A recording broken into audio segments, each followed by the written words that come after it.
John 14:14.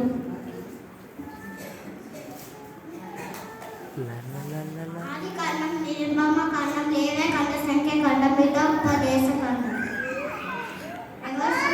అధిపతులు, Ruth, మొదటి సమూయేలు, రెండో సమూయేలు.